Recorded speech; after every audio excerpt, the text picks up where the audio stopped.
Welcome to today's video. So last time we got into why the Bible is different than any book on the planet. Now today we're going to be getting into historical and archaeological proof of the Bible. So there have been many archaeological findings that prove the Bible is historical and valid. And pretty much a lot of this information you can go to christiananswers.net and begin to look them up. So the discovery of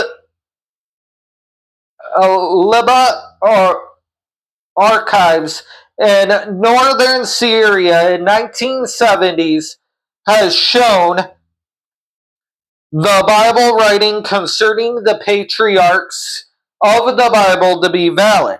Documents written on clay tablets around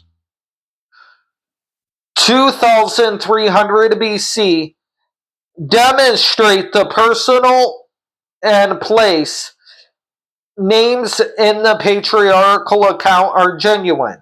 The name Canaan, which people used to say didn't even exist at the time the Bible said that they did, or that it never existed at all.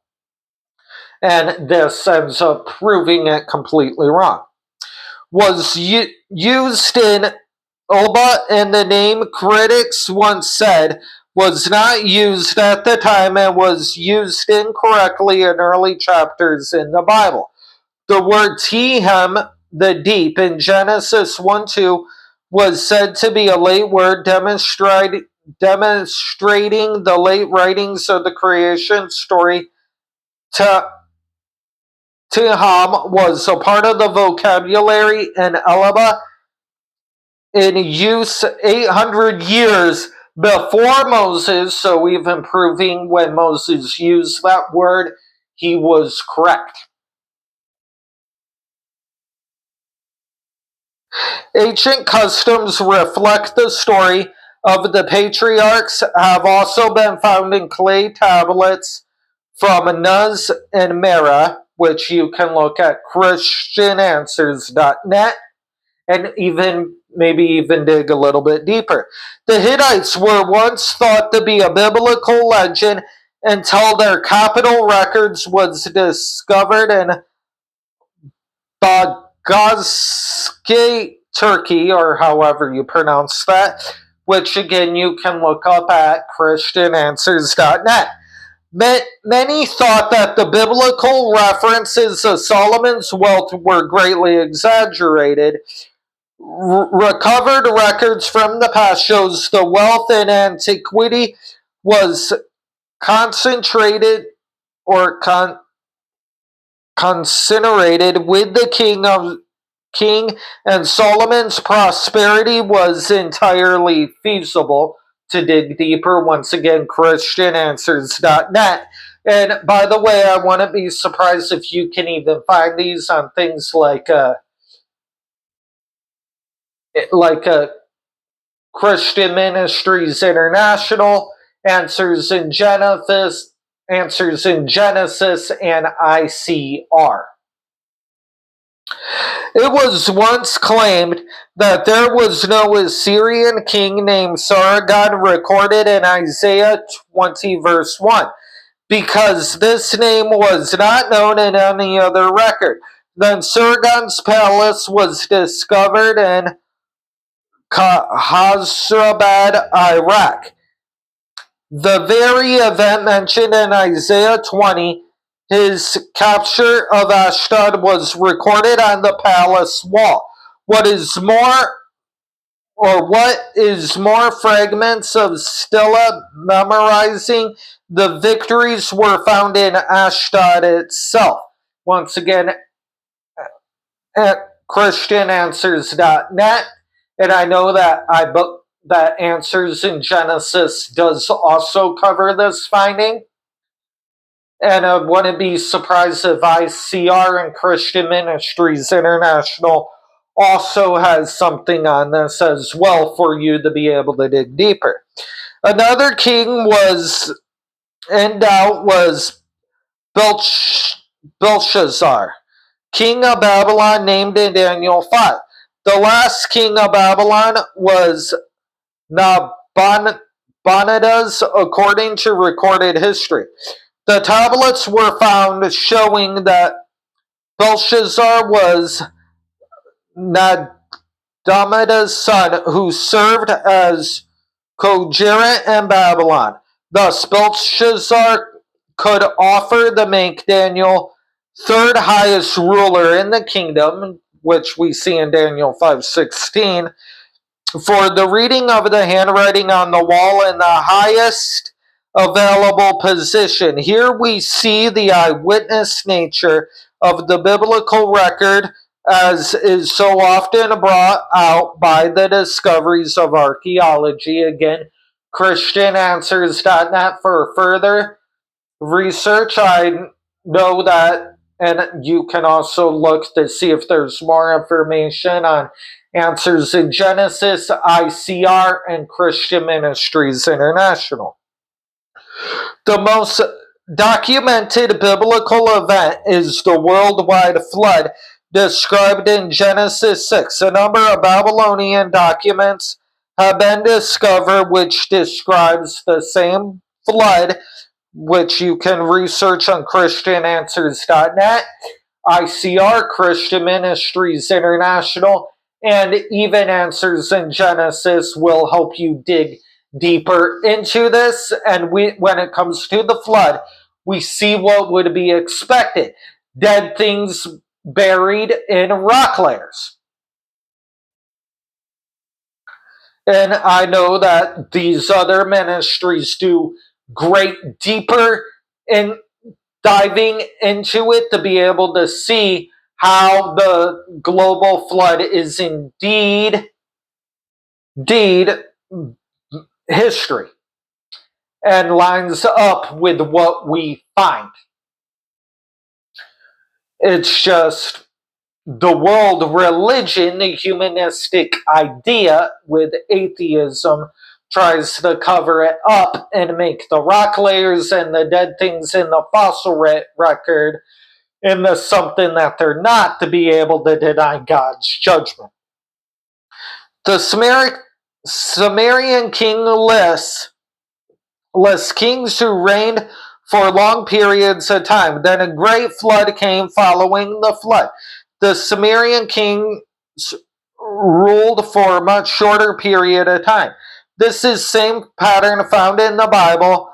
Men had long lifespans before the flood and shorter lifespans after the flood. The 11th tablet, the Gilgamesh epic, speaks of ark animals taken on the ark, birds sent out during the course of the flood, the ark landing on the mountain, the surface offered after the ark landed, which you can see on ChristianAnswers.net. Also on Answers in Genesis, I know I read a whole thing on this with them, so you can definitely find that there and be able to see the comparisons when it comes to what the Bible says, and then when they get off, and why the Bible one is the most accurate from the measurements of the ark and all that. And what is interesting is the measurements of the ark is exactly what would be needed for one, a smooth ride during the flood, to and the length and all that, it's pretty much to where it is the right size for the animals needed, and even plenty of room to where if people would have heeded Noah, they could have came into the ark and survived, but they didn't heed Noah. And is the right size for comfort, and even if a wave were to come and hit, to where it wouldn't tip over the ark. Pretty much everything that would be needed, and the very measurements is actually what the military ships used to be able to handle such great weight. It's pretty interesting. And you can dig into that deeper with, of course, ChristianAnswers.net, Answers in Genesis. I'm sure ICR has something great about it as well. And Christian Ministries International. These are great ministries. The Samaritan tablets record the confusion of the language as we have in the biblical account of the Tower of Babylon found in Genesis 11, 1 through 9.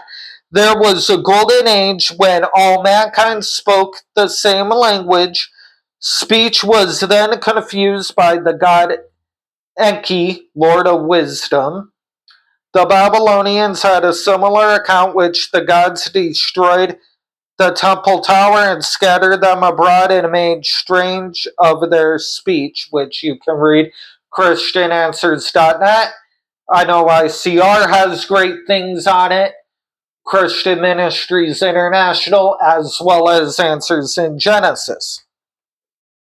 All these will allow you to be able to dig in deeper, and pretty much all the foundation for the Christian doctrine is actually found within Genesis 1 through 11, which is why it's very important that we understand. We take Genesis 1 through 11 as history. And Answers in Genesis will definitely help you out with that, as well as the other Christian ministries that I keep mentioning. We have tangible evidence placing Abraham in these locations at the time stated. A discovery made in 1975 in the ancient city of Alba yielded 17,000 clay tablets. Alba was a powerful city in which is now Syria in the region of the Mesopotamia and Palestine. On these tablets, a number of names were recorded, including Isaac, Jacob, and Abraham, as well as the names of Abraham's father, grandfather, and great-grandfather, Terah. Ner, Serug, these names are all also known for other sources in the northwest Mesopotamia, both Babylon and the Old Assyrian texts. So this is very interesting to understand. Now, I want to dig in, see if Answers Genesis, ICR, as well as Christian Ministries International has anything about this, but you can dig in deeper with this within www.suit101.com.